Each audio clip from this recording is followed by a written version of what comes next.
Hello and welcome to कट्ठा class.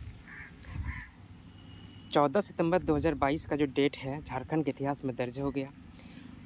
Jharkhand cabinet ने 1932 के खतियान के आधारित स्थानीय नीति लागू करने का फैसला लिया है। ये खबर आप लोगों को मिल चुकी है। इसके साथ ही कुछ ऐसे सवाल भी हैं जो आपके मन में पनप रहे होंगे, जैसे कि आगे क्या होगा, इसका क्या अर्थ होता, और हम इसमें आते हैं कि नहीं आते हैं, अगर हमारा कागज़ नहीं है तो क्या है। इन सभी सवालों का जवाब हमें इस वीडियो में मिलेगा। कुछ आर्टिकल्स हैं, पेपर कटिंग ही है, जिनकी मदद से हम लोग समझने की कोशिश करेंगे कि आखिर इसका क्या महत्व बनता है, क्या इसका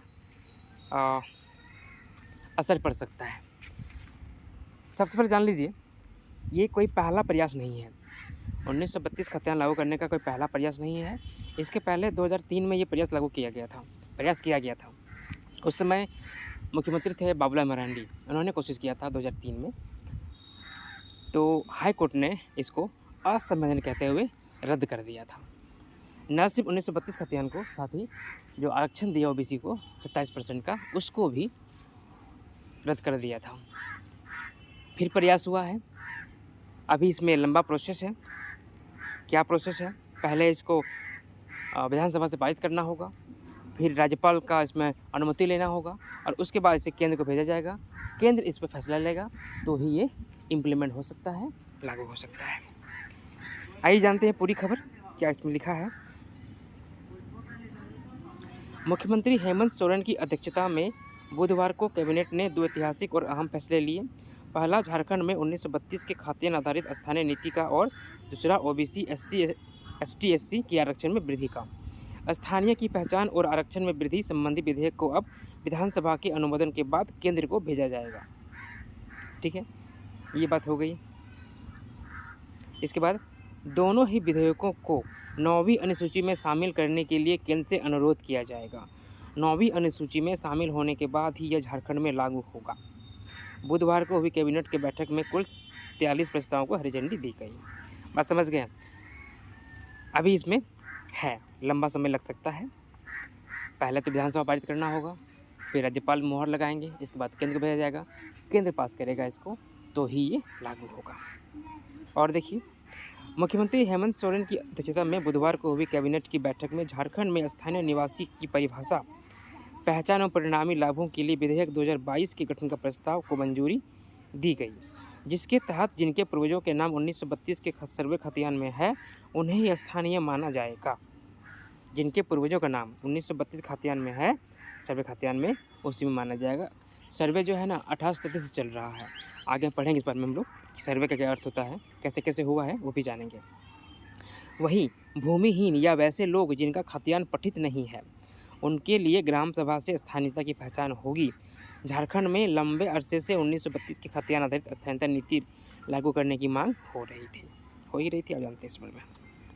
अब देखिए, विधानसभा के विशेष सत्र में कराया जाएगा पारित।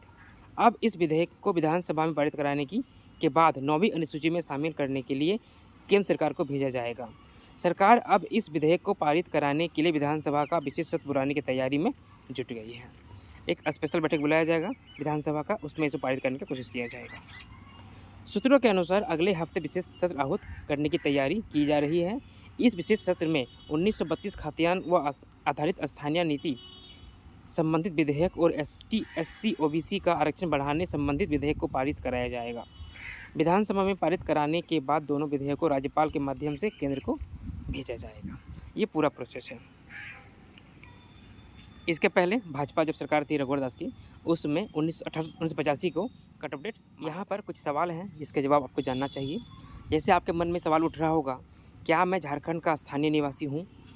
इसका जवाब है, 1932 के खतियान में आपके वंशजों का नाम है तो आप झारखंड के स्थानीय निवासी कहलाएंगे। ये नीति जब पूरी तरह से लागू हो जाती है, विधानसभा से पास हो जाती है, केंद्र सरकार से ये लागू हो जाती है, तब के लिए ये जवाब आपका होगा। अगर 1932 के खतियान में आपका या आपके वंशजों का, पूर्वजों का नाम है, तो आप झारखंड के स्थानीय निवासी कहलाएंगे।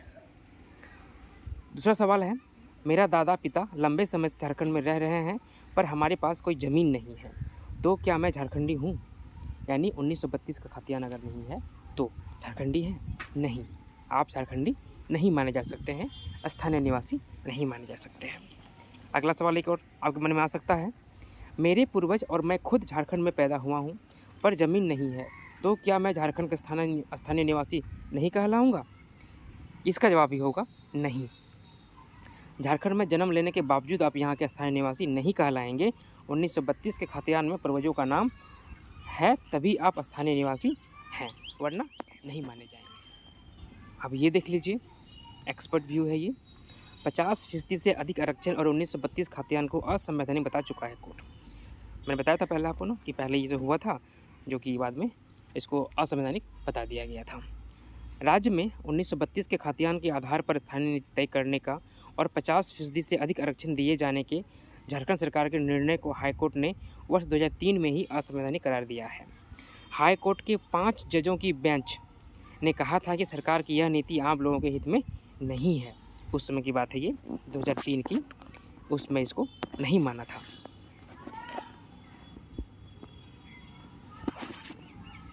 इस नीति से वैसे स्थानीय लोग होने का दायरे से बाहर हो जाएंगे जिन्हें देश के विभाजन के बाद रांची में बसाया गया था।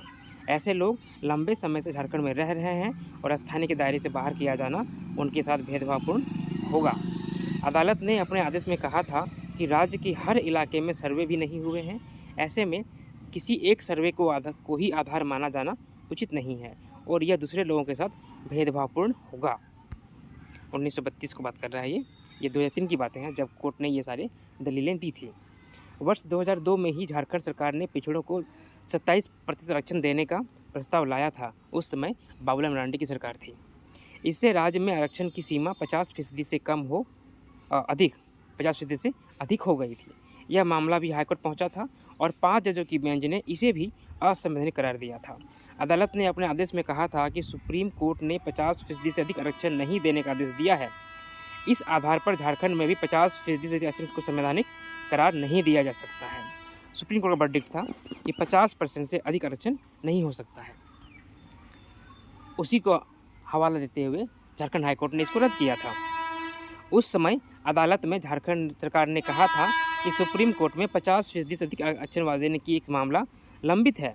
याचिका पर अंतिम फैसला आने के बाद सरकार हाईकोर्ट में अपनी याचिका दायर कर सकती है। जब इस कोर्ट ने ये बात बताया था कि ये सुप्रीम कोर्ट ने मना कर दिया है, सरकार ने जवाब दिया कि एक मामला और लंबित है, उसमें उसका फैसला आने दीजिए, उसके बाद ही इस पर कुछ डिसीजन लिया जाए।